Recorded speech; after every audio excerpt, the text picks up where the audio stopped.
Okay, so now we have Sabina Shoal, which many of us never heard of before, as a new must-have for China.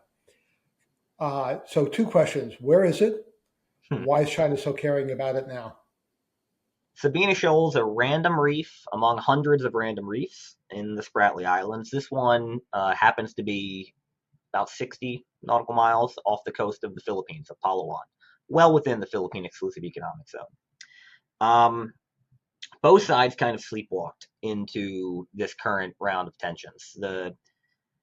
If we go back to 2021, the Philippines started making a lot of noise and patrols around a handful of reefs in which the Chinese maritime militia was gathering. Places like Whitsun Reef, Iroquois Reef. And as the Philippines and Vietnam drove them away from Whitsun Reef, some of these militia vessels started anchoring at Sabina more and more often. So you'd see dozens of them at a time at Sabina. And that got the Philippine Coast Guard paying more attention, patrolling more often at Sabina than they otherwise would have.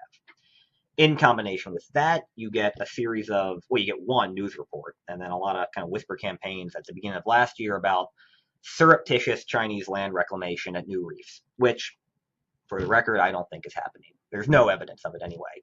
But those two things combined got the Philippines spun up that China not only was anchoring at Sabina, but might be planning to build a new island base at Sabina. As a result, in April, the Philippines deploys its largest Coast Guard ship, the BRP Teresa Magbanua, which drops anchor and has been there ever since.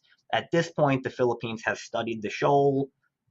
Pretty clear they know that there's probably not island building going on, but they do see that China had dug up the reef and created a bunch of crushed coral.